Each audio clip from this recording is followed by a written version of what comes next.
Okay, well, very proud of our football team. It was a great win for us today. I thought our guys came ready to play. Um, Without question, last week's game was physical, and our guys rose to the challenge and played a physical game to get that win. And because of it, we had some guys nicked up, and not for sure if they were going to play, but I give our guys a lot of credit. All of them tried to get ready, and they wanted to go out there. Some could, some couldn't. So I give them a lot of credit. They showed a lot of courage, and we hope to get those guys, other guys, back as fast as we can. As far as our team, I tip my hat to them. These guys who maybe hadn't played as much rose to the challenge, stepped up when their number was called, from our running back room, from our receiver room, from our defensive back room. All those guys stepped up and did a really good job. So that's a sign of a really good football team. That's a sign of a team that cares. They came ready to play, and it was another really great win in front of a tremendous crowd that was into it, and our players feed off of it. So, very proud of them, and it was a really good day of football. Yeah, Jeff, you guys haven't given up a touchdown, I think, in 123 minutes. What have you seen from the defense over the course of the season that's allowed them to have a stretch like this? Well, I know I've explained it a few times before, not to get technical, but we've prepared hard in the off season to get a plan together that we believed in. That some of it's traditional, some of it's not, and we wanted to be multiple in what we did. And I just think, to talk in generalities, it's about getting pressure on the quarterback. It's about getting in front of receivers and not allowing free releases, easy completions, making the quarterback hold it a little bit longer than he would like to. That will allow our defense to get in there and create sacks and get after the quarterback. Our linebackers have been able to play downhill. We play multiple fronts. We shift, we stem, we move, we disguise coverages, and all those things matter. From a former quarterback and someone on offense, I know what we don't like to see. And I think right now our defense are doing a lot of those things that you don't want to see, and they're doing it very well. So eventually, of course, teams will game plan and try to do things, but we do a lot. So, you can prepare for a few things, but it's hard to prepare for all of it. And we have some wrinkles every week that we throw in there. So I just think our coaches have done a great job. Our players, because we've worked this for so long, understand it. They know it. We get the calls in, they execute it, and we're in the right position at the right time. We play well. Now, I do think playing complementary football has helped us. We've gone back to pounding the ball, running the ball, controlling the clock, trying to get positive plays, trying to get up early and not have turnovers and give them something easy. And when that happens, it allows your defense to tee off even more. So I just think all those things matter. The complementary football and unselfish play by some of our receivers and skill guys on offense mean a lot. And eventually we're going to need to chuck it around, a lot as well. But right now it's very good complementary football. Jeff, a lot of teams are going through some kind of attrition right now with injuries or what have you. Did you feel comfortable? Like, how well did you feel equipped to handle that with some of the depth, especially guys that you got in the transfer portal? What was the last part? Especially the guys that have. Right. Well, you know what? You try not to think too much of what you have to get done at the very end. We just, when we got here, we knew we had to go look at the transfer portal and help improve our team. And I don't think that really changes every year. You analyze your team, you try to help it improve and get better. You may need some positions, you may not. But at the same time, you always need depth, and you always need guys that can help you play. And if there's guys that are really good players that want to come here and play that we think can help us, we're going to add them to the mix as long as we can fit them in. And we're fair to everybody. We give everybody a fair chance. Our players on the team know when we bring them in, hey, if you're playing well and you're doing good, well, you'll be out there. If someone else comes in and is playing better, then they're going to be out there. And we'd like to play a lot. So in a perfect world, we can play a lot of guys. And you see that on defense. We rotate a lot of guys on the defensive line. We've been able to play a lot of guys in the secondary because we've had injuries. We can rotate at the linebacker position. We haven't as much, but we can. Our nickel positions, we rotate that. So we have built depth, and that's through development of our team, some experience, and then the transfer portal. On offense, we needed to get more depth on the offensive line. We went out and got it, and they've done a really good job. And so proud of that. We needed to get a few more receivers to add to the mix. We did. We got Isaac in the running back room. He helped. I mean, every little thing matters. We got Jack at quarterback. Even the tight end position with Joey. He's athletic. We're trying to get him involved a little bit more. So I just think all those things matter. It's nothing more than selling this program and what we can do for guys and help them achieve their goals. And you got to attack it every day, and it can get tiresome. But coaching matters. But you have to have players, and I think we've been able to build some depth at key positions, and it's helped us. When did you know that Jawar would be able to go today? And moving forward, what you saw from Isaac today, what does it do for his confidence and your confidence, maybe, if you have to deal with that situation, if that's kind of a lingering thing with Jawar?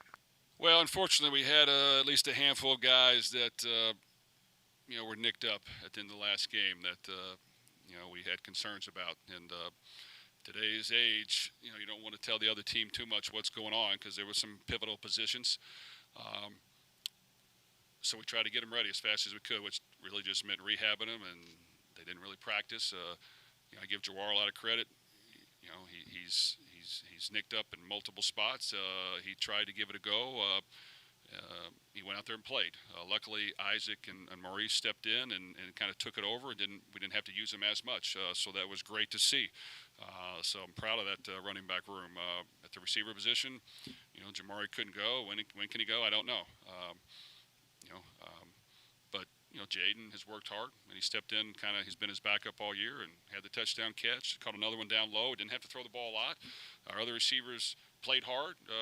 They've been unselfish. I'm sure they like to catch more balls, and we'd like to throw more balls to them. But right now, the formula that we've used has been efficient and effective, and so they've been very unselfish.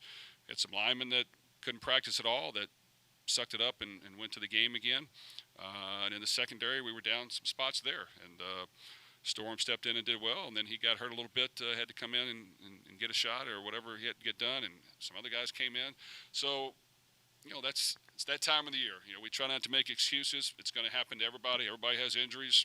You get the next guy in there, and they got to go play. And, I'm proud of today. They went in there and played well. Coach, since the loss at Pittsburgh, the team has really seemed to find its groove, especially defensively. While Ashton gets a lot of the attention, seems like everybody's making plays. TJ Quinn made an unbelievable interception today. What makes the defense so good and so many guys seem to come in and play so well just from a pass rush standpoint, defending the run, and in the passing game? Well, believe it or not, in my opinion, we've coached better. I didn't think I coached well in the Pittsburgh game. We were too aggressive. We had turnovers. Gave the other team the ball. On defense, we were probably too aggressive. Let them throw it over our head. So we needed to coach better. So now that we're coaching better, our players are executing very well. We're a little more conservative in our approach, believe it or not, but we're smarter in what we're doing. While still being aggressive to a certain degree, and our guys are executing. So right now, we really haven't had to, open the playbook, so to speak, in the passing game. We really haven't had to, bring the house, so to speak, on defense. We've just kind of ran our package. So I just think because of that, they understand it. They're playing well. The mixture of all the things we've done has helped us kind of throw the offense and defense off, and I just think it starts with me and our coaches, and then our players have done a really good job. Jeff, I guess mentioning TJ Quinn, obviously he's leading tackler, had another good game, first career interception, first career sack. I guess what's been the most impressive or exciting part about his growth this season? Well, TJ, it's eerie. He reminds me so much of his dad, who I played with. His dad was hard-nosed. He was tough. He would hit you harder than anybody could hit you. He didn't say boo, boo, but he worked his butt off. And, TJ, it's probably even better. He's been a starter for us. He plays hard. He's all over the field. He'll tackle. He'll run. He'll work his tail off. You can coach him hard if you want to. You can lead him in the right way, and he'll continue to do it. He's unselfish as well.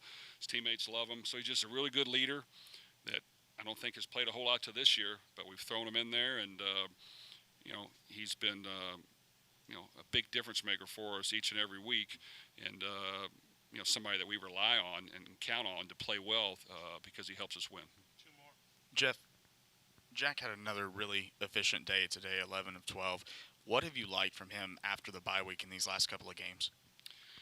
Well, I think Jack really did a really good job again. That's 2 weeks in a row, and you can say, well, we didn't throw it a whole lot. Well, you know what? We've asked to change up the formula a little bit and see if it's effective.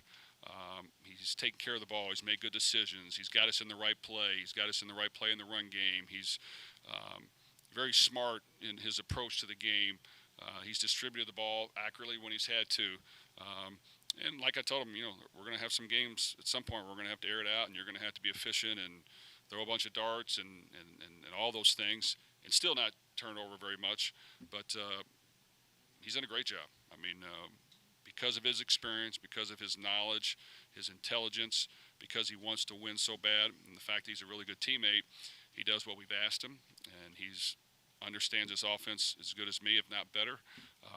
And when you have that guy out there on the field, it really helps. So I just really proud of his performance, and really all of our quarterbacks have worked hard, and we feel comfortable putting any of them in. Jeff, you mentioned that you guys are playing complementary football right now, but it almost feels like the offense and the defense are almost feeding off of each other. And when good teams can have that, it can kind of reach another level. Do you sense that they're doing that? I think so. I mean, I think this team has really gelled together lately very well. I think they understand what we're good at, what we're trying to do, what we need to improve at, and then we go out there and do what we do best and hope that it works. And if we got to adjust, then we adjust. But I just think special teams has done a really good job as well. All three segments have stepped up and performed at a high level the last few weeks. They understand that each and every week the bar gets raised due to your performance, and you have to come out and do it again. So we challenge our guys every week, man. You can't rest on what happened last week or what you've done in the past. It's about what are you going to do in the future? What are you going to do today? That's what matters. That's what everyone wants to see. So don't doubt that you can play better than you have. If you are, you're cheating yourself. So I just think we challenge our guys to raise the bar each and every week. They've stepped up to the challenge. It will continue to bar will have to be raised even higher, and we'll see just how high we can take it. Jeff, you've talked about Brian's toughness before. How much has he? One more time. Oh yeah, Brian Hudson. You've talked about his toughness before. How much has he shown you as a leader this season to keep going out there and play? So. Well, with Brian, he's not able to practice a whole lot during the week. When we get to some walkthrough stuff, he kind of goes through it and takes mental reps. You'd have to amputate his leg for him not to play. I mean, that's like he's going to go out on the field and play. Like of all the people, like what Brian has, well, it doesn't matter. He's going to play in the game on Saturday. I mean, that's just kind of what you get, which is impressive because that's a hard job, playing center, making all the calls. You still got to be athletic. You still got to get some type of mental work or film work to make sure you're ready to go. It's hard not to, be able to practice as much as you like, but he's got experience. He's got knowledge. He's also a quiet team leader who exemplifies what that position is all about, just toughness and grit, unselfishness. Doesn't matter whether he's healthy or not, he's going to be on the field. So very, very proud of him. And so is our team. Our team looks up to him. He's a really good leader.